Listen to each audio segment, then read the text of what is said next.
ठीक है। नमस्कार साथियों, कैसे हैं आप सभी। स्वागत है आपका एक बार फिर से हमारे अपने चैनल में। दोस्तों, आज से अब हम एक बहुत ही प्यारा और बेहद ही इंटरेस्टिंग सब्जेक्ट शुरू करने वाले हैं, पॉलिटिकल साइंस, दैट इज राजनीति विज्ञान। दोस्तों, अब हम करेंगे पूरा अपना पॉलिटिकल साइंस को कंप्लीट। तो हम इसमें देखेंगे दोस्तों, सबसे पहले कि आपका पूरा सिलेबस इसका कंप्लीट करवाया जाएगा। फिर आपको सबसे इजीएस्ट, सबसे सिंपलेस्ट तरीके में आपको इसका एक्सप्लेनेशन मिलेगा, और इसी के साथ आपको हर चैप्टर का, हर टॉपिक का प्रीवियस ईयर क्वेश्चंस देखने को मिलेगा with multiple choice questions, MCQs के साथ आपको देखने को मिलेंगे, और पीडीएफ में आपको नोट्स प्रोवाइड किया जाएगा, और आपका स्कोर तो बूस्ट होगा ही। और ये किन लोगों के लिए यूजफुल है? ऐसे एस्पिरेंट्स जो SSC, UPSC, MPPSC, railway, banking, state PCS, NDA, CDS, CAPF, ऐसे कोई भी भारत देश का एग्जाम आप उठा लीजिए जिसमें जीके और जीएस आती है और पॉलिटिकल साइंस हमारा आता है, तो दोस्तों उसके लिए आपका सबसे बेनिफिशियल कोर्स होने वाला है ये हमारा पॉलिटिकल साइंस का। तो पॉलिटिकल साइंस को अब हम शुरू करते हैं। दोस्तों, बचपन से एक चीज तो आप सुनते आ रहे होंगे, पॉलिटिक्स, और मम्मी पापा हमेशा से बोलते आ रहे होंगे कि बेटा पॉलिटिक्स बहुत बड़ा दलदल है, कभी पॉलिटिक्स में मत पड़ जाना, है ना। आपको बोला गया है इंजीनियर बनना, डॉक्टर बनना, पटवारी बनना, बाबू बनना, सरकारी भी प्राइवेट भी, है ना। तो ये सारी चीजें तो आप बन जाएंगे, लेकिन क्या आपके कभी किसी बड़े ने कहा है कि पॉलिटिक्स में जाना? हाँ, नहीं कहा। नहीं कहा ना, क्योंकि उनको लगता है कि पॉलिटिक्स का मतलब ही गलत होता है। आपको बचपन में अक्सर काफी बार अभी भी ये चीज सिखाई जाती है, जब आपके साथ कोई गलत करता है या फिर आप किसी के साथ गलत करते हो, तो लोग अक्सर ऐसे बोलते हैं कि यार तू मेरे साथ पॉलिटिक्स मत कर, यार पॉलिटिक्स मत कर, है ना, ऐसे बोलते हैं ना। तो उनको भाई पूछो कि चल मैं ठीक है तेरे साथ पॉलिटिक्स नहीं करूंगा, लेकिन पहले आप पॉलिटिक्स का मतलब तो बताइए कि पॉलिटिक्स का मतलब होता क्या है। कई लोगों को दोस्तों पॉलिटिक्स, पॉलिटिकल साइंस, पॉलिटी, इन सब चीजों पे बेसिक जो चीज होती है हमारी, बिल्कुल पहला आप घर का फर्स्ट फ्लोर बनाते हो, फिफ्थ फ्लोर बनाते हो कि बेस बनाते हो? बेस बनाते हो ना, तो हम बेस से ही शुरू करेंगे बिल्कुल। तो अब हम देखेंगे दोस्तों पॉलिटी के बारे में। किसके बारे में? पॉलिटिक्स के बारे में। फिर हम देखेंगे पॉलिटिकल साइंस के बारे में, दैट इज राजनीति विज्ञान। फिर हम देखेंगे पॉलिटी के बारे में। फिर हम देखेंगे गवर्नेंस के बारे में, शासन कैसा होना चाहिए। फिर हम देखेंगे गुड गवर्नेंस के बारे में, दैट इज हमारा अच्छा अच्छा शासन कैसे होना चाहिए, इसको हम बोलते हैं सुशासन, दैट इज हमारा गुड गवर्नेंस। और ये हम मनाते हैं 25 दिसंबर के दिन। 25 दिसंबर को ही क्यों मनाते हैं दोस्तों? क्योंकि उसी दिन अटल बिहारी वाजपेयी जी का, हमारे भारत देश के पूर्व प्रधानमंत्री रह चुके हैं अटल बिहारी वाजपेयी जी, उनकी जयंती मनाई जाती है उस दिन, और उनके समय पे बेस्ट गवर्नेंस हमारी थी, ऐसा माना जाता है। फिर दोस्तों हम सोक्रेट्स के बारे में पढ़ेंगे, एरिस्टोटल के बारे में पढ़ेंगे, प्लेटो के बारे में पढ़ेंगे, और आपको मजा आ जाएगा। तो चलिए दोस्तों शुरू करते हैं हम बिना टाइम वेस्ट किए। देखिए, सबसे पहली टर्मिनोलॉजी हमारी आती है राजनीति। तो राजनीति का मतलब होता है हमारा क्या? पॉलिटिक्स। और ये क्या होता है? सामूहिक निर्णय लेने, शासन करने और सत्ता का प्रबंधन करने से संबंधित जो प्रक्रिया होती है उसको ही हम क्या कहेंगे? हमारा राजनीति कहेंगे। लोग बोलते हैं ना कि कहाँ जाना चाहते हो, आज के युवा नेता क्या बोलेंगे? राजनीति में जाना चाहते हैं। तो आप कभी उनसे मतलब पूछना कि अच्छा राजनीति में जाना चाहते हो, थोड़ा मतलब बताना यार राजनीति का, बोलेंगे वो सब मत पूछो, है ना। बाकी हमसे सब पूछ लो कि कहाँ का झंडा कहाँ लहराना है, क्या करना है, रैली कब निकालनी है, भाषण में क्या बोलना है, ये सारी चीजें उनको सब आती है। लेकिन आप पूछ लो कि राजनीति मतलब क्या होता है ना, ये नहीं आता बाबू हमको, है ना। तो राजनीति मतलब क्या होता है साथियों? A collection of processes and activities related to collective decision making. Collective decision making का मतलब क्या होता है? कि साथ में मिलकर क्या लेंगे? डिसीजन लेंगे। और गवर्निंग और मैनेजमेंट ऑफ पावर, आपके हाथ में पावर दे रही है कौन? जनता। जनता ईवीएम मशीन में बटन, ईवीएम मशीन में बटन दबाई और आपके हाथ में क्या पकड़ा दी? अपनी पावर पकड़ा दी। अब उस पावर का आप दुरुपयोग करोगे या सदुपयोग करोगे, भैया ये अब आपके हाथ में है, क्योंकि जनता आपके ऊपर क्या कर रही है? विश्वास कर रही है ना। तो ये चीज हो जाती है हमारी क्या? राजनीति। इसका मतलब हो गया कि आप लोग सामूहिक निर्णय लेंगे। अब आप लोग कौन? हमारे नेताजी लोग, मंत्री जी लोग, प्रधानमंत्री जी, चीफ मिनिस्टर, है ना, ये सारे लोग हमारे राजनीति का पार्ट हो जाते हैं, और ये लोग हमारे ऊपर क्या लेंगे? हमारे लिए डिसीजन लिया करेंगे, और हम आगे चलकर इसको बहुत अच्छे से पढ़ेंगे। तो ये एक राजनीति का हमारा बेसिक मीनिंग हो जाता है। और एक चीज और देख लीजिए कि एक ये हमारा पोलिश शब्द था, यहीं से हमारा क्या आता है? ये ग्रीक शब्द है, तो यहीं से हमारे राजनीति की उत्पत्ति हो जाती है, और आगे चलकर वो पॉलिटिक्स बन जाता है। फिर दोस्तों राजनीति विज्ञान, अब हमारा मेन सब्जेक्ट आता है राजनीति विज्ञान। पॉलिटिकल साइंस पूरी पढ़ लेना, लेकिन पॉलिटिकल साइंस का मतलब ही नहीं पता तो क्या मतलब की पॉलिटिकल साइंस, है ना। तो पॉलिटिकल साइंस का मतलब हमारा क्या होता है मेरे प्यारे साथियों? की सरकार, राजनीति और राज्य का सैद्धांतिक अध्ययन। तो जब आप साइंस पढ़ते हो तो किसी चीज का क्या करते हो? अध्ययन करते हो। किसी भी चीज के बाद अब जब आप साइंस लगा देते हो ना, तो उसका मतलब आप क्या कर रहे हो, उस चीज का अध्ययन कर रहे हो, अब उसको आप डिटेल में पढ़ोगे, है ना। तो क्या करोगे आप, उसकी थ्योरेटिकल स्टडी करोगे, किस किस चीज की, गवर्नमेंट की, पॉलिटिक्स की और स्टेट की। जब आप इन तीनों चीजों की क्या करोगे, थ्योरेटिकल स्टडी करोगे, तो इसी को हम क्या बोल देते हैं, पॉलिटिकल साइंस। क्या कहते हैं बच्चों, पॉलिटिकल साइंस।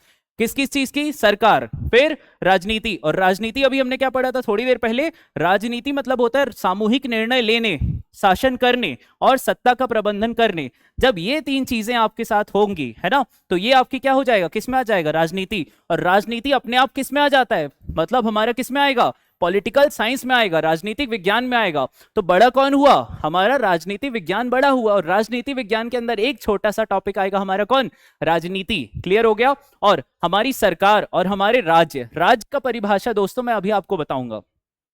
राज्य मतलब मध्य प्रदेश, बिहार, छत्तीसगढ़, उड़ीसा, ये सब नहीं होता है। राज्य का मतलब कुछ और ही होता है, और ये मैं अभी आपको बताऊंगा थोड़ी देर से, ठीक है। और राजनीति विज्ञान का जनक दोस्तों हम किसको कहते हैं, अरस्तु को कहते हैं। Aristotle is known as the father of political science, है ना। और अरिस्टोटल ने एक किताब लिखी थी जिसका नाम था हमारा politics. Aristotle wrote a book named politics, है ना। ये बहुत इंपॉर्टेंट है कि हमारा फादर ऑफ पॉलिटिकल साइंस किसको कहते हैं साथियों, अरिस्टोटल को कहते हैं। और अरिस्टोटल ने कौन सी किताब लिखी थी, पॉलिटिक्स नामक एक किताब लिखी थी। दूसरी इंपॉर्टेंट चीज, ये तो हो गए हमारे फादर ऑफ पॉलिटिकल साइंस। अब हम देखेंगे who is known as the father of modern political science. आधुनिक राजनीतिक विज्ञान का जनक किसको कहते हैं, तो आधुनिक राजनीतिक विज्ञान का जनक हम मैकियावेली को कहते हैं। किसको कहते हैं, मैकियावेली को कहते हैं। और उन्होंने एक किताब लिखी थी जिसका नाम था द प्रिंस। तो द प्रिंस नामक किताब हमारे किसने लिखी थी, मैकियावेली ने लिखी थी। तो ये चीज भी आपको याद रखना है, आधुनिक राजनीतिक विज्ञान का जनक। तो दोस्तों ये हमारे काफी सारे एग्जाम्स में पूछा गया है, जिनमें से एसएससी सीजीएल सबसे इंपॉर्टेंट है। इसका ये फेवरेट टॉपिक है कि राजनीति विज्ञान का जनक हम किसको कहते हैं, तो हम कहते हैं अरिस्टो को, दैट इज अरिस्टोटल को। और आधुनिक राजनीति विज्ञान का जनक किसको कहते हैं, मैकियावेली को कहते हैं। तो ये चीज भी आपको याद रखनी है, मैकियावेली का नाम आपको याद रखना है। फिर दोस्तों अगला हमारा क्या आता है, राज्य व्यवस्था, दैट इज पॉलिटी। शासन चलाने की प्रक्रिया और ढांचे को ही हम क्या कहते हैं, राज्य व्यवस्था। अरे बहुत सिंपल है, शासन है, गवर्नेंस है, अब उसको कोई चलाएगा तो उसको चलाने वाली चीज एक व्यवस्था में आ जाएगी। तो कौन सी व्यवस्था, राज्य व्यवस्था। क्लियर हो गया। अरे उसका मैनेजमेंट करना है, आपको देखना है कि सब कुछ सही चल रहा है कि नहीं। टीआई साहब, एसपी साहब, डीएसपी साहब, कलेक्टर साहब, एडिशनल एसपी साहब, ये सारे लोग किसका हिस्सा हैं, आपके शासन का हिस्सा है, गवर्नेंस का हिस्सा है। ये लोग क्या देखते हैं कि जिले में सब कुछ सही चल रहा है कि नहीं। फिर राज्य पे कौन देखेगा, आईजी साहब, डीआईजी साहब, डीजीपी साहब, ये लोग देखेंगे। इनके ऊपर भी कौन बैठा है, हमारा विधायिका बैठी है। विधायिका मतलब क्या होता है, लेजिस्लेचर। तो वो लोग क्या देखेंगे, वो लोग देखेंगे कि हम कानून सही से बना रहे हैं कि नहीं। तो वो लोग कानून बनाने पे काम करेंगे, और कानून को एग्जीक्यूट कौन करेगा, आपके जिले के एसपी साहब, डीएसपी साहब, कलेक्टर साहब, कमिश्नर साहब, ये सारे लोग क्या करेंगे, आपको कानून को एग्जीक्यूट करेंगे। ठीक है, इसको ही हम कार्यपालिका बोलते हैं। और राज्य व्यवस्था मतलब होता है हमारा पॉलिटी, और शासन चलाने की प्रक्रिया व ढांचा होता है। और इसका आधार बनता है मेरे प्यारे साथियों संविधान। इसका मतलब यह हुआ कि processes and structure of running governance. तो इसका बेसिक हमारा क्या हो गया, कॉन्स्टिट्यूशन, है ना। अरे एक रूल बुक है ना, कॉन्स्टिट्यूशन हमारे लिए क्या हो गया, एक रूल बुक के जैसा हो गया। तो आपको अगर फॉलो करना है किसी भी चीज को, आपको मान लो मैंने आपको कोई नोट्स प्रोवाइड किया और मैंने बोला कि एग्जाम में यही चीज आएगी, बिल्कुल इसको पढ़कर जाना, तो आप वही पढ़कर जाएंगे ना। तो आपके लिए रूल बुक हो गई वो, कि उससे बाहर अब ज्यादा अपन को कुछ नहीं पढ़ना, क्योंकि सर ने बोला है यहीं से पेपर आएगा, एग्जाम आएगा, क्वेश्चन आएंगे, है ना। और इसी तरह से हमारा संविधान बन गया। संविधान किसके द्वारा बनाया गया, doctor B R Ambedkar ji के द्वारा। He is known as the father of Indian constitution, और he is known as the architect of the Indian constitution. याद है आपको ये सारी चीजें, doctor B R Ambedkar, Mhow Indore के पास उनका जन्म हुआ था, ये सारी चीजें याद है ना, मध्य प्रदेश में। और तो हमारा संविधान किस चीज का आधार बनता है, शासन चलाने की प्रक्रिया और ढांचा का। और थॉमस हॉब्स हमारे एक भाई साहब थे, उन्होंने एक बहुत प्यारी पुस्तक लिखी थी जिसका नाम था लेविएथन। तो हमारे थॉमस हॉब्स जी ने एक किताब लिखी थी लेविएथन, और इसमें इन्होंने बताया था सामाजिक अनुबंध के बारे में, दैट इज हमारा सोशल कॉन्ट्रैक्ट थ्योरी। तो सोशल कॉन्ट्रैक्ट थ्योरी के बारे में बच्चों हमारे किसने बताया, हमारे थॉमस हॉब्स जी ने बताया। किस किताब में बताया, तो हमारी किताब का नाम था लेविएथन। ये आपको किताब दिख रही होगी, लेविएथन किसने लिखा है, थॉमस हॉब्स जी ने लिखा है। तो ये चीजें बच्चों आपको बिल्कुल याद होनी चाहिए। क्लियर हो गया। चलिए फिर अगला हमारा क्या आता है मेरे प्यारे साथियों, अब हमारी आती सरकार। गाना वो वाला गाना नहीं कि सरकार तो साडी अपनी है, नहीं, ये दूसरी सरकार है। ठीक है, ये क्या होती है, एक भौतिक इकाई होती है, भौतिक इकाई। अब आप बोल रहे होगे सर ये फिजिक्स केमिस्ट्री बायो ये कहां से आ गया, तो ये क्या होती है, एक फिजिकल एंटिटी होती है। फिजिकल एंटिटी का मतलब क्या होता है, इसमें आपके सारे राज्य के, जिले के, देश के अधिकारी आते हैं। कौन आते हैं आपके फिजिकल एंटिटी में? आपके ऑफिसर्स आते हैं। ऑफिसर्स में अब कौन कौन होता है? अच्छा चलो ये बताओ, क्या बनना चाहते हो? आईएएस बनना चाहते हो, और क्या बनना चाहते हो? आईपीएस बनना चाहते हो, और क्या बनना चाहते हो? आईएफएस बनना चाहते हो, और क्या बनना चाहते हो? डिप्टी कलेक्टर बनना चाहते हो। कुछ भी तुम बनना चाहते हो, तुम किसका अंग रहोगे? हाँ, सरकार का अंग रहोगे भाई। आप क्या रहोगे? सरकार की एक भौतिक इकाई रहोगे। भौतिक इकाई का मतलब क्या होता है? Physical entity. तो यहां तक क्लियर हो गया। अब फिजिकल एंटिटी के बाद मैं क्या बता रहा हूं कि एक भौतिक इकाई है जिसमें शासन के विभिन्न अंगों का समावेशन होता है। विभिन्न अंगों का समावेशन, दैट इज आप एक जगह उनको इकट्ठा करके रखते हो, तो that comprises of various organs of government. तो अब हम ऑर्गन्स के बारे में पढ़ेंगे कि गवर्नमेंट के ऑर्गन्स क्या होता है। हाथ, पैर, सिर, नाक, कान नहीं है उसके ऑर्गन, है ना। उसके ऑर्गन्स कुछ और ही होते हैं। मैं अभी आगे चलकर आपको समझाऊंगा। लेजिस्लेचर पढ़ोगे आप, एग्जीक्यूटिव पढ़ोगे, है ना, जो एग्जीक्यूशन करता है एग्जीक्यूटिव, और आपका पढ़ोगे जुडिशियरी पढ़ोगे, जो चेक्स एंड बैलेंस करता है कि सब कुछ सही चल रहा है कि नहीं। तो सरकार हमारी क्या होती है बच्चों? एक भौतिक इकाई होती है जिसमें शासन के विभिन्न अंगों का समावेशन होता है। तो ये चीजें आपको याद रखनी है। फिर अगला हमारा क्या आता है बच्चों? शासन। क्या आता है? शासन। अरे यार, शासन तो देखो सबसे सिंपल चीज है। मान लो आप किसी भी जिले के हैं, आपके यहाँ कोई फूड सेफ्टी ऑफिसर होगा, आपके यहाँ कोई डेप्यूटी कलेक्टर होगा, आपके यहाँ कोई डीएसपी होगा, आपके यहाँ कोई एडिशनल एसपी होगा, आपके यहाँ कोई टीआई होगा, आपके यहाँ कोई पटवारी होगा, सब होंगे। अगर आप पृथ्वी में रहते हो, भारत देश में रहते हो, गोले के अंदर रहते हो, तो सब होंगे। मार्स का मुझे पता नहीं कि वहां पटवारी को क्या बोलते हैं, है ना, जुपिटर का भी नहीं पता। तो देखिए, सबसे पहली बात तो ये आती है दोस्तों कि मैं क्या बोल रहा हूं आपको, शासन। शासन का मतलब हम क्या देखेंगे? गवर्नेंस। तो क्या होता है कि आपको रिसोर्सेस मिले हैं, आपके पास रिसोर्सेस हैं, है ना, संसाधन है, मतलब पूरे समाज में संसाधन है ना। अरे मान लो जमीन के अंदर कोयला है ना, तो उसके लिए भी एक डिपार्टमेंट बनाया गया है सरकार के द्वारा, that is colliery department. Colliery department में हमारे एक माइनिंग इंस्पेक्टर होता है। तो माइनिंग इंस्पेक्टर की नियुक्ति हमारी सरकार करती है। वो देखती है कि भैया तुम लिमिट से माल बाहर निकाल, लिमिट से जिसको आप टेंडर दिए हो वो बाहर कोयला लिमिट में निकाले, ओवर एक्सट्रैक्शन ना कर ले। ओवर एक्सट्रैक्शन के लिए भी एक प्रावधान है। फिर हर 5-5 साल में टेंडर किसको देना है, पहली बात तो ये हो गई। दूसरी बात, आप जल संसाधन विभाग, that is WRD, water resource department में जाओगे, है ना, इरिगेशन डिपार्टमेंट भी इसको हम कहते हैं।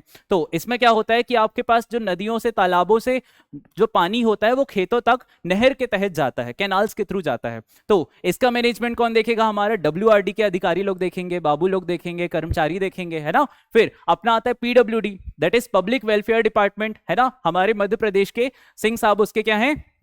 मिनिस्टर हैं, है ना, PWD के। और ऐसी चीजें, तो सड़क बनाने का कौन करेगा? PWD करेगा। तो इसका मतलब क्या हुआ मेरे प्यारे बच्चों? इसका मतलब ये हुआ कि संसाधनों का क्या करना, आपको मैनेजमेंट करना है। तो कौन करेगा? शासन में जो बैठे हैं लोग, वो लोग करेंगे। क्लियर हो गया। तो हमारा शासन, गवर्नेंस मतलब होता है किसी समाज या देश के संसाधनों का प्रबंधन और निर्णय लेने की प्रक्रिया। इसको ही हम क्या कहते हैं? इसको ही हम शासन कहते हैं। क्या कहते हैं? शासन कहते हैं। तो क्या ये चीज आपको याद रहेगी? जी हाँ, बिल्कुल ये रहेगी। ठीक है। और शासन का मतलब क्या होता है? गवर्नेंस का the process of managing resources and decision making of a society और अ कंट्री। बहुत सिंपल चीज है यार, बहुत सिंपल है। अगर आप शासन का मतलब जान गए हो तो अब आप बहुत कुछ और जान जाओगे। अब ये हो गया शासन।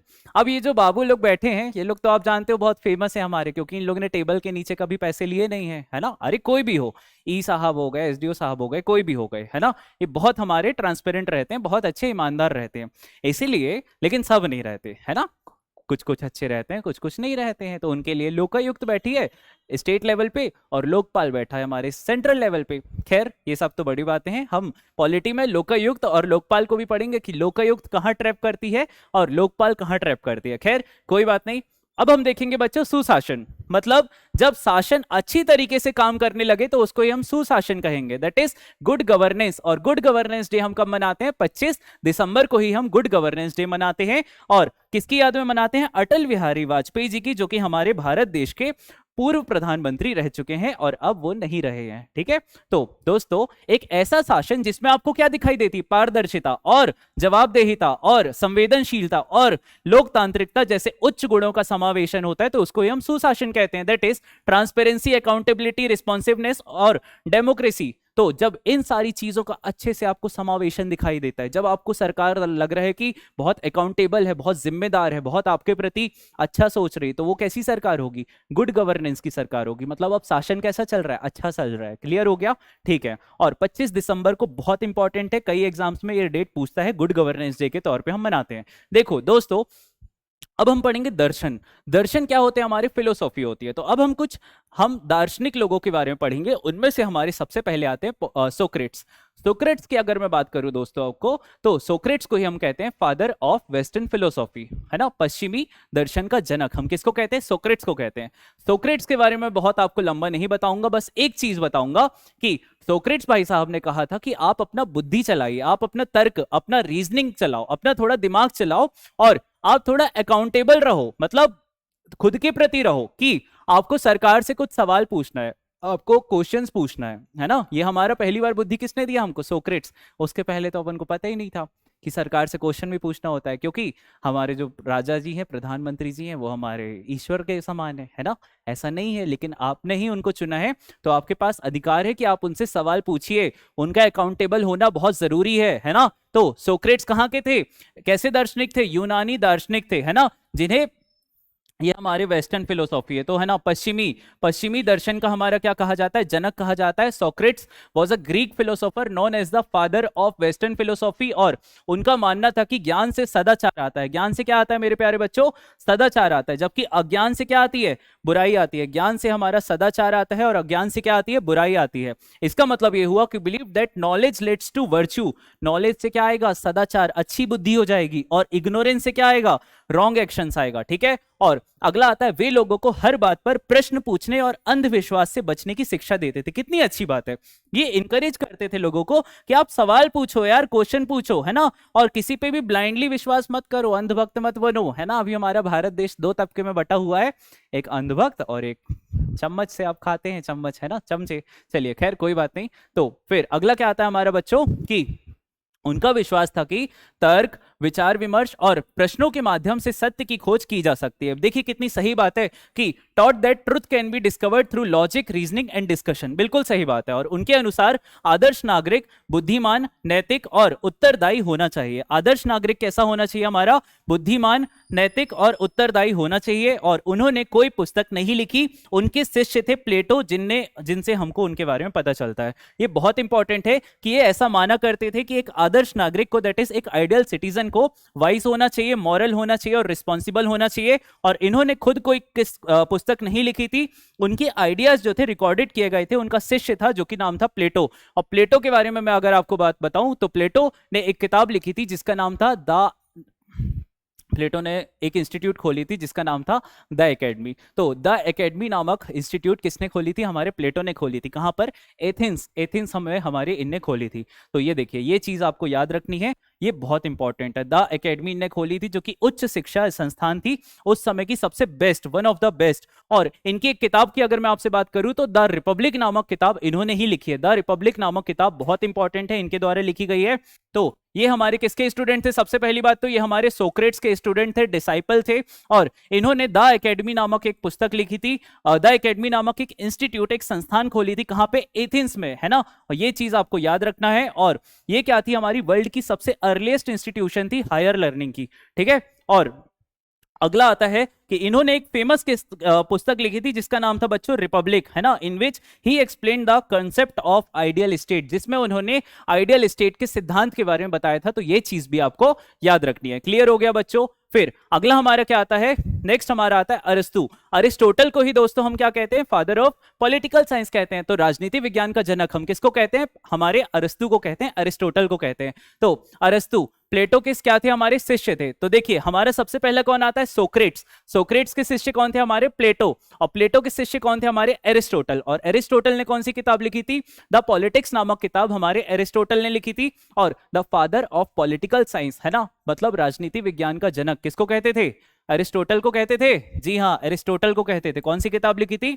द पॉलिटिक्स नामक किताब। और राजनीति विज्ञान का जनक भी इनको कहा जाता था। और इन्होंने राज्य, सरकार और संविधान और शासन के वैज्ञानिक अध्ययन की नींव रखी। भैया यहीं से हमारी पूरी दुनिया अलग हो गई थी उस दिन से, है ना। उस दिन से हमको समझ में आने लगा कि राज्य क्या होता है, दैट इज स्टेट क्या होता है, गवर्नमेंट क्या होती है, कॉन्स्टिट्यूशन क्या होता है, और पॉलिटिकल इंस्टीट्यूशंस, इन सब चीजों के बारे में हमको बताया गया था अरिस्टोटल के द्वारा। दोस्तों, मैंने अभी आपको थोड़ी देर पहले बताया था कि हमारे एक भाई साहब थे, उन्होंने लेविएथन नामक एक किताब लिखी थी, और लेविएथन नामक किताब में हमको पता चलता है सोशल कॉन्ट्रैक्ट थ्योरी के बारे में। तो दोस्तों, सोशल कॉन्ट्रैक्ट थ्योरी मतलब होता है सामाजिक अनुबंध। तो सामाजिक अनुबंध में क्या होता है, मैं आपको एक चीज बताऊं कि ये जनता मतलब हमारी जो जनता मतलब होता है हमारा सिटीजन्स, और गवर्नमेंट के बीच में क्या है, एक अनरिटन एग्रीमेंट है, एक अलिखित समझौता है। और इसमें क्या होता है, इसमें ये होता है मेरे प्यारे बच्चों कि हमारा जो गवर्नमेंट है वो जनता से क्या ले लेती है, कुछ पावर्स ले लेती है। तो जनता अपनी कुछ पावर्स, अपनी फ्रीडम, अपनी इंडिपेंडेंस थोड़ा सा किसके हाथ में दे देगी, सरकार के हाथ में दे देगी। और वो क्या बोलेगी सरकार से कि अब आप संभालो, लेकिन अच्छे से संभालना। तो इसी चीज को सोशल कॉन्ट्रैक्ट थ्योरी में लेविएथन नामक किताब में लिखा गया है बहुत अच्छे तरीके से। अब हम इसको देख लेते हैं। तो हमारा ये क्या होता है, सामाजिक अनुबंध एक अनलिखित समझौता होता है। कैसा समझौता होता है, अनलिखित समझौता होता है, जो जनता और सरकार के बीच में होता है। लोग अपनी कुछ स्वतंत्रताएं त्याग देते हैं ताकि सरकार शांति, सुरक्षा और कानून व्यवस्था बनाए रख सके। तो ये चीज आपको याद रखना है दोस्तों। ये कैसा है, अनरिटन एग्रीमेंट है। इसमें क्या होता है, पीपल और गवर्नमेंट के बीच में। तो ये एग्जाम में आया गया है कि सोशल कॉन्ट्रैक्ट थ्योरी किस किस के बीच में होती है। Option A, between government and government. Option B, between people and government. Option C, between government and government. Option C, between people and people. तो आपको ऑप्शन बी पे टिक कर देना है, बिटवीन पीपल एंड गवर्नमेंट। जनता और सरकार के बीच में एक अलिखित समझौता है, कहीं लिखा नहीं गया है ना। बस ये एक मन में हमने बना लिया है कि एक ऐसी चीज होती है। क्लियर हो गया। तो ये हो गया हमारा सोशल कॉन्ट्रैक्ट थ्योरी, है ना। तो किस किस के बीच में होती है मेरे प्यारे साथियों, पीपल और गवर्नमेंट, जनता और सरकार के बीच में होती है। People agree to give up some of their freedom, लोग अपना क्या दे देते हैं, थोड़ा सा फ्रीडम दे देते हैं, ताकि गवर्नमेंट क्या मेंटेन कर सके, peace, security, law and order. ये सारी चीजें सरकार मेंटेन करेगी। अब सोशल कॉन्ट्रैक्ट थ्योरी के कुछ हमारे दूसरे पहलू भी हैं। तो इसमें हमारा सबसे पहला थॉमस हॉब्स भाई साहब ने क्या बोला था कि निरंकुश राजतंत्र के बारे में, दैट इज एब्सोल्यूट मोनार्की। क्या कहा था भाई साहब ने, एब्सोल्यूट मोनार्की। इनने बोला था कि सरकार में बिल्कुल निरंकुश राजतंत्र होना चाहिए। मतलब रूलर कैसा होना चाहिए, बहुत स्ट्रांग होना चाहिए। और क्या होना चाहिए, अगर एक स्ट्रांग रूलर होगा तो वो हमारा पीस मेंटेन करके रखेगा हमेशा। अगर एक स्ट्रांग रूलर होगा तो वो हमेशा पीस मेंटेन करके रखेगा। और अगला हमारा आता है शक्तिशाली शासक क्या बनाए रखेगा, शांति बनाए रखने और लोगों के बीच संघर्ष को रोकने के लिए बहुत आवश्यक है। ये हमारे कौन कहते हैं, थॉमस हॉब्स कहते हैं। फिर अगला हमारे क्या आता है, social contract theory John Locke के द्वारा। जॉन लॉक हमारे कहते हैं सीमित सरकार, दैट इज लिमिटेड गवर्नमेंट। इसका मतलब होता है सरकार का मुख्य कर्तव्य लोगों के प्राकृतिक अधिकारों की रक्षा करना है। यदि सरकार अपने कर्तव्यों में विफल होती है तो जनता को उसे बदलने का पूरा अधिकार है। समझ गए। क्या ये आज के डेट में हो सकता है, नहीं हो सकता, क्योंकि सरकार को सत्ता का नशा ही इतना चढ़ जाता है लोगों को, जब वो उस पोजीशन में पहुंच जाते हैं कि वो मानने को तैयार ही नहीं होते हैं कि अब हम गलतियां अब हमसे हो रही हैं। वो किए जा रहे हैं लेकिन गलतियां नहीं होती है। इसीलिए रेजिग्नेशन आज के टाइम पे आप देखते होंगे बिल्कुल ना के बराबर है। लेकिन अभी हाल फिलहाल में एक महापुरुष का आपने रेजिग्नेशन देखा होगा, खैर कोई बात नहीं। तो ये हमारा लिमिटेड गवर्नमेंट का कॉन्सेप्ट कौन देता है मेरे प्यारे बच्चों, जॉन लॉक देते हैं। तो याद रखिएगा, इसमें अगर गवर्नमेंट फेल होती है, if government fails the people have the right to replace them, लोग उसको बदल सकते हैं। फिर अब हमारा आता है संविधान, और एक और होता है हमारा क्या, संवैधानिकता, दैट इज कॉन्स्टिट्यूशन और कॉन्स्टिट्यूशनलिज्म। संविधान क्या होता है मेरे प्यारे साथियों, तो संविधान क्या होता है, संविधान हमारा एक मूल आधारभूत कानूनों का एक समूह होता है। मतलब एक रूल है और किसके अंदर लिख दिया गया, एक बुक के अंदर लिख दिया गया। एक रूल, दो rule, 100 rule, 200 rule, 500 rule, 1000 rule. तो उस बुक को हम क्या कहेंगे, रूल बुक कहेंगे। क्या कहेंगे, रूल बुक कहेंगे ना, क्योंकि उसके अंदर काफी सारे हमारे रूल्स लिखे हुए हैं, तो उसको ही हम रूल बुक कहेंगे। इसी तरह हमारे संविधान की मैं अगर आपसे बात करूं तो ये क्या होता है, एक कोर और एक बेसिक लॉज हैं जो कि एस्टैब्लिश्ड हैं, that establishes then governs how a state system functions. ये डिसाइड करते हैं कि राज्य की प्रणाली कैसे होगी, राज्य हमारा काम कैसे करेगा। तो कॉन्स्टिट्यूशन से ही तो पता चलेगा, संविधान से, जो आपके डॉक्टर BR अम्बेडकर जी ने लिखा गया है। हमारे अनुच्छेद आते हैं उसमें, हमारे शेड्यूल्स आते हैं, है ना, आर्टिकल आते हैं, शेड्यूल आते हैं। तो उन सब चीजों को पढ़ पढ़ करके ही तो हमारी सरकार काम करती है ना। उन्हीं सारी चीजों को हम क्या करते हैं, फॉलो करते हैं और देखते हैं कि क्या सब कुछ सही चल रहा है कि नहीं चल रहा है। मान लीजिए किसी हाई कोर्ट के जज का ट्रांसफर करना है, सुप्रीम कोर्ट के जज का ट्रांसफर करना है, तो आप कहां से पढ़ोगे, कहां से बताओ, हाँ, कहीं लिखा हुआ है अलग से, नहीं लिखा हुआ है ना, तो बेटा संविधान की आप क्या खोलोगे, किताब खोलोगे और उसमें आप जाओगे आर्टिकल 124। अच्छा, अब आर्टिकल 124 किसके लिए लिखा गया, अच्छा ये तो लिखा गया है सुप्रीम कोर्ट के लिए। अब आप उसी के क्लॉजेस में जाओगे, है ना, फिर आप देखोगे कि अच्छा ऐसी ऐसी प्रक्रिया होती है। फिर आप देखोगे कि अब यार हमको प्रेसिडेंट ना अच्छा नहीं लग रहा है, तो अब हमको उसको हटाना है, अब हमको उसका इम्पीचमेंट करना है। तो अब उसको आप इम्पीचमेंट के लिए भी आप कोई आर्टिकल देखोगे, 52 होता है प्रेसिडेंट के लिए, 53, 54, 55 ऐसे आप देखोगे, तो आप बोलेगे इम्पीचमेंट इसका ऐसे होता है। तो आप समझ गए कॉन्स्टिट्यूशन हमारा क्या होता है। और कॉन्स्टिट्यूशनलिज्म का मतलब भी मैं आपको बताता हूं कि कॉन्स्टिट्यूशनलिज्म का मतलब ये होता है मेरे प्यारे बच्चों की शासन की वह व्यवस्था जिसमें सरकार की शक्तियों को क्या किया जाएगा, संविधान द्वारा सीमित किया जाएगा, क्या किया जाएगा, लिमिटेड किया जाएगा और नियंत्रित किया जाएगा, ना कि मनमाने ढंग से उपयोग किया जाता है। तो ये चीज आपको याद रखना है, किससे, संवैधानिकता से, मतलब सरकार की पावर को रिस्ट्रिक्ट किया जाएगा, लिमिट किया जाएगा, है ना, सीमित किया जाएगा। तो ये चीज आपको याद रखनी है। कॉन्स्टिट्यूशनलिज्म में क्या होता है कि पावर्स, है ना, किसकी, गवर्नमेंट की, क्या की जाती है, रिस्ट्रिक्टेड। तो ये चीज आपको याद रखना है, अगर आपके मेंस में आता है तो आपको लिखना है ना। और कंट्रोल की जाती है कॉन्स्टिट्यूशन के द्वारा, rather than being exercised arbitrarily. Arbitrarily मतलब होता है कि मन माना, है ना, जो मन में आ रहा है वो कर रहे हैं, नहीं भैया ऐसा नहीं होता। क्लियर हो गया। अब मैं प्यारे बच्चों आपको बताता हूँ स्टेट का मतलब क्या होता है। स्टेट मतलब होता है राज्य, और आप लोगों ने बचपन से पढ़ा है राज्य मतलब होता है मध्य प्रदेश, छत्तीसगढ़, बिहार, उड़ीसा, झारखंड। नहीं, ये तो स्टेट होता ही नहीं है। हमारे संविधान में स्टेट का मतलब तो कुछ और है। तो क्या है उसका मतलब, देखें तो स्टेट का मतलब होता है एक लिमिटेड एरिया होगा। सबसे पहले तो देखो एक शर्त है कि एक लिमिटेड एरिया होगा। कैसा एरिया होगा, एक निश्चित भूभाग होगा, है ना, उसमें क्या होगा, लोग रहते होंगे और वहां पे एक फिक्स पॉपुलेशन होगी। क्लियर होगा, और वहां पे एक सरकार चल रही होगी, बस खत्म। यही है हमारा स्टेट। तो देखिए शुरू से, तो इसके 4 क्राइटेरिया हैं। सबसे पहला आता है कि एक निश्चित क्या होगी मेरे प्यारे साथियों, पॉपुलेशन होगी। जहां पे कौन रहेगा, अरे भेड़ बकरी थोड़ी रहेंगे, लोग रहेंगे ना।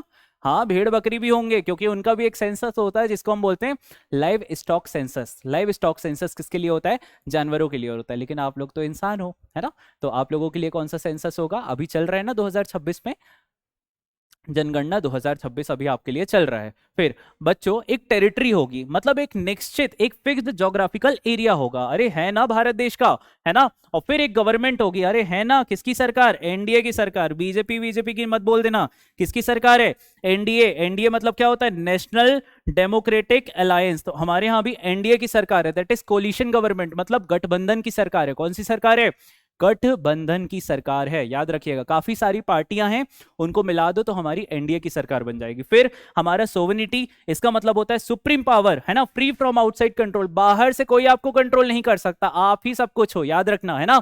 मतलब आपके ऊपर कोई दबाव नहीं डाल सकता, ये चीज भी आपको याद रखनी है। क्लियर हो गया। तो हमारा राज्य का मतलब क्या होता है, राज्य एक राजनीतिक रूप से संगठित समुदाय होता है जिसमें निम्नलिखित 4 आवश्यक तत्व होते हैं, जिसमें हमारा सबसे पहला आता है जनसंख्या होगी एक, और जनसंख्या राज्य में रहने वाले लोग होंगे उसमें। फिर हमारा एक निश्चित क्षेत्र होगा, एक निश्चित भौगोलिक क्षेत्र होगा। फिर हमारा क्या होगी, सरकार होगी, और वह प्राधिकरण, है ना, जो राज्य की व्यवस्था और प्रशासन को चलाता है। अरे मैंने आपको बताया ना कि सरकार क्या होती है, जो आपके यहाँ आपके ऊपर शासन करेगी। सिंपल, आपके ऊपर क्या करेगी, शासन करेगी। और शासन कैसे करेगी, आप अपनी कुछ पावर्स उनको दे दोगे, है ना, बोलोगे कि चलो अब हमारे ऊपर शासन करो, ठीक है। और सार्वभौमिकता, इसको ही हम संप्रभुता भी कहते हैं। मेरे प्यारे बच्चों आप लिख लीजिएगा अपने नोट्स में, इसको ही हम सोवेनिटी को ही संप्रभुता कहते हैं। संप्रभुता का मतलब होता है कि बाहर से कोई भी आपके ऊपर दबाव नहीं डाल सकता। ये नहीं कि आपके ऊपर यूएसए दबाव डाल रहा है कि मैं जो बोलूंगा वही करना, नहीं, ऐसी बात नहीं है ना। आपको जो अच्छा लगे आप वो करिए। क्लियर हो गया। तो सोवेनिटी अगर मैं आपसे बताऊं तो सोवेनिटी का मतलब क्या होता है, इसका मतलब होता है कि राज्य के पास ही क्या है, सबसे बड़ी शक्ति होती है अपने क्षेत्र में रहने वाले सभी लोगों, समूहों और संस्थानों पर। इसका मतलब यह हुआ कि state has the highest power. Highest power किसके हाथ में, स्टेट के, किसके ऊपर, लोगों के ऊपर, ग्रुप के ऊपर, इंस्टीट्यूशन के ऊपर और उस टेरिटरी के ऊपर पूरी। क्लियर हो गया। और ये जो हमारा वर्ड सोवेनिटी है, संप्रभुता है ना, ये जो हमारा शब्द संप्रभुता है वो कहां से आता है, वो हमारा लैटिन शब्द सुपर एनस से आता है। किससे आता है, हमारा एक लैटिन शब्द है सुपर एनस, तो ये हमारा उससे आता है। सुप्रीम पावर इसका मतलब होता है, कौन सी पावर बच्चों, सुप्रीम पावर, मतलब सर्वोच्च शक्ति, है ना। तो याद रख लो, संप्रभुता हमारे क्या होता है, सर्वोच्च शक्ति होती है। क्लियर हो गया। फिर अब इसका जो हमारा सिद्धांत है, जो हमारे फ्रांस के थिंकर थे जिनका नाम था हमारा Jean Bodin. Jean Bodin is known as the founder of the modern theory of sovereignty. बहुत इंपॉर्टेंट है भाई, है ना। तो तो इस चीज को भी आपको याद रखना है। जीन बॉर्डन को ही हम क्या कहते हैं? आधुनिक सिद्धांत का जनक कहते हैं, दैट इज फादर ऑफ संप्रभुता के आधुनिक सिद्धांत का जनक कहते हैं, that is he was known as the founder of modern theory of sovereignty. और भारत में संप्रभुता, तो देखिए हम भारत के लोग, ये हम कहां पढ़ते हैं? प्रियम्बल में पढ़ते हैं। कहां पे पढ़ते हैं मेरे प्यारे बच्चों? प्रियम्बल में पढ़ते हैं। और ये एक लोकप्रिय संप्रभुता को दर्शाता है। किस संप्रभुता को? लोकप्रिय, that is we the people of India. अरे आपने प्रियम्बल पढ़ा होगा ना, प्रियम्बल, तो उसमें हमारे क्या लिखा है? We the people of India. तो ये किस सोवर्निटी को दर्शाता है? ये पॉपुलर सोवर्निटी को दर्शाता है। ये हमारे एग्जाम में पूछा जाता है, याद रहेगा आपको? बिल्कुल आपको याद रखना है। क्लियर हो गया? अब हम संप्रभुता के टाइप पढ़ लेते हैं कि जब इतना पढ़ लिए हैं तो संप्रभुता के कुछ प्रकार भी पढ़ लेते हैं। तो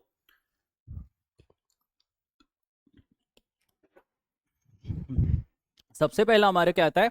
आंतरिक संप्रभुता। इसका मतलब क्या हुआ बच्चों? Internal sovereignty, internal sovereignty. फिर हमारा क्या आता है? बाहरी संप्रभुता।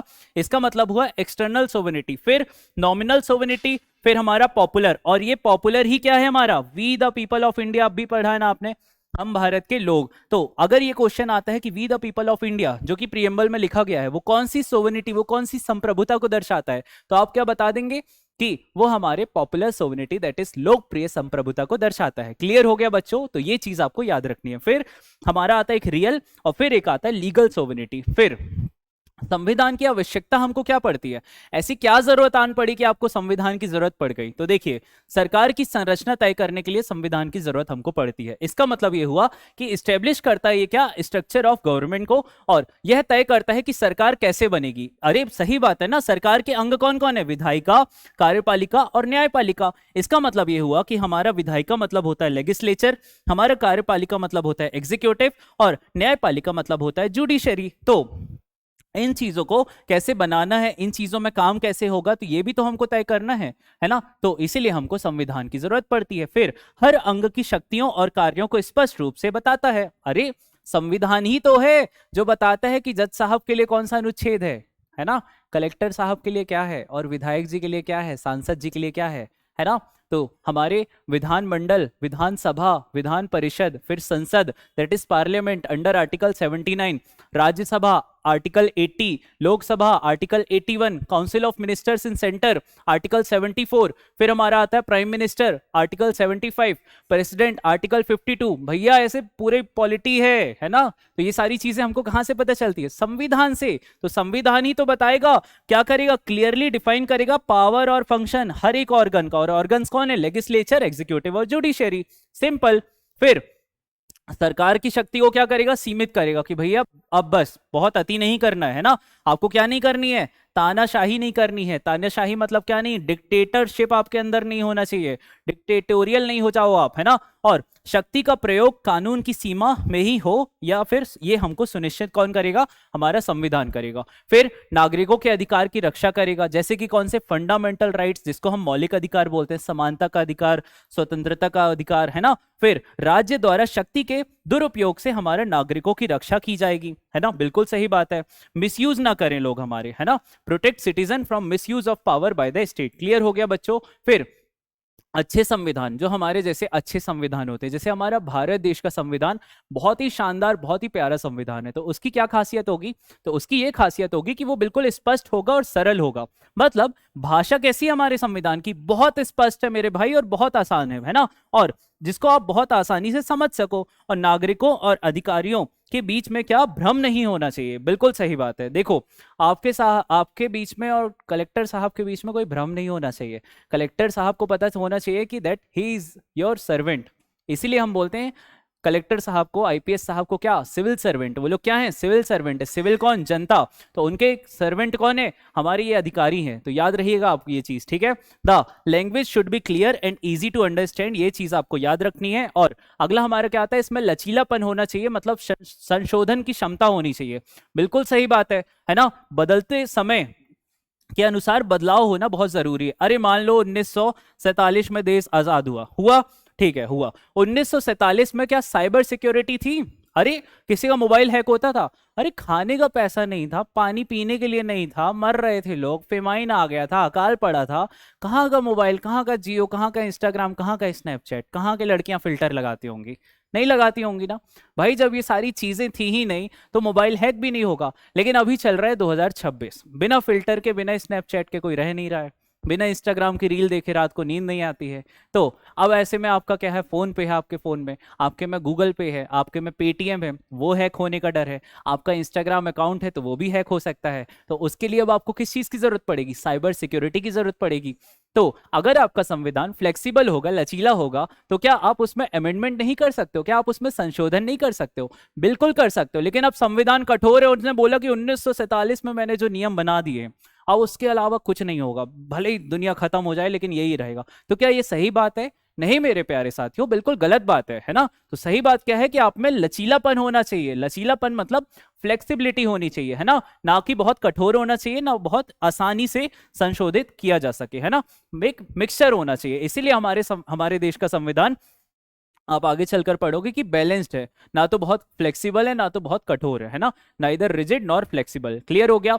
सरकार कैसी होना चाहिए? उत्तरदायी होना चाहिए, बिल्कुल सही है। अकाउंटेबल गवर्नमेंट होनी चाहिए, है ना। हमारे प्राइम मिनिस्टर को प्रेस कॉन्फ्रेंस करना चाहिए आकर, है ना, उनको बताना चाहिए कि ये दिक्कतें हो रही हैं, ये चीजों का हमने समाधान किया। लेकिन कितने साल से नहीं हुई, शायद 15-16 साल से नहीं हुई होगी। खैर कोई बात नहीं, ये सब बातें हमको नहीं करनी है। और सरकार जनता और विधायिका के प्रति क्या होगी? जवाबदेह होगी। क्या होगी? जवाबदेह होगी। और पारदर्शिता बहुत जरूरी है कि 2000 करोड़ की अगर सड़क बनी है तो कहाँ गए वो पैसे, गड्ढे क्यों हो रहे हैं? और ये ब्रिज अगर बना है अभी 1 साल पहले तो इसमें अभी से दिक्कतें क्यों आ रही हैं? तो ये होगी हमारी पारदर्शिता कि आप बताइए कि इसके लिए जिम्मेदार कौन है ना। और ये शक्ति का दुरुपयोग भी ना करने लगे कि, है ना, कि कोटा लगा रहे हो और आप घूम रहे हो। नहीं, ये सब चीजें आपको जनता के द्वारा मिली है ताकि आप जनता के कल्याण कर सको, वेलफेयर ऑफ सिटीजन्स। क्लियर हो गया। देखिए मेरे प्यारे बच्चों, इसी के साथ आज का ये वाला टॉपिक हमारा समाप्त होता है। आइए फटाक से अब हम कुछ प्रीवियस ईयर क्वेश्चन देखते हैं जो कि अक्सर हर एग्जाम में पूछे जाते हैं। ये मैंने उनका सार लाकर आपके सामने रख दिया है, ठीक है। तो सबसे पहला क्वेश्चन आता है, the supreme authority of A state, राज्य की सर्वोच्च शक्ति को क्या कहते हैं? मैंने अब भी कहा है मेरे प्यारे भाई, सोवर्निटी मतलब संप्रभुता। और संप्रभुता कितने प्रकार की होती है? 6 प्रकार की होती है। उसमें से we the people of India, है ना, ये किस में आता है? हमारे पॉपुलर वाले में आता है। किस में आता है? पॉपुलर में आता है। फिर अगला हमारा आता है the father of modern theory of sovereignty, है ना, संप्रभुता के आधुनिक सिद्धांत का जनक हम किसको कहते हैं? अब भी हमने पढ़ा है, जीन बॉर्डिन को कहते हैं। किसको कहते हैं? जीन बॉर्डिन को कहते हैं। ये चीज भी आपको याद रखनी है। फिर अगला हमारा आता है सोक्रेट्स। सोक्रेट्स का तो आप ऐसे भी आंख मूंद के भी बता सकते हो कि he is known as the father of western political science. नहीं, he is known as the father of the western philosophy. और who is known as the father of political science? Aristotle. Aristotle is known as the father of political science. और who is known as the father of modern political science? आधुनिक राजनीति विज्ञान का जनक किसको कहते हैं? Machiavelli को कहते हैं। कौन सी किताब लिखी थी? द प्रिंस नामक किताब लिखी थी। क्लियर हो गया। बुद्धि तेज चलाना सीख लो, आदत डाल लो, नहीं डालोगे तो आपको ही दिक्कत होगी, है ना। तो सोक्रेट्स को क्या कहते हैं बच्चों? फादर ऑफ वेस्टर्न फिलोसॉफी, मतलब हमारा पश्चिमी दर्शन का जनक कहते हैं। और लेविएथन नामक किताब किसने लिखी है? तो लेविएथन नामक किताब हमारे लिखी है किसने? हॉब्स भाई साहब ने। और लेविएथन में ही कौन सी थ्योरी है?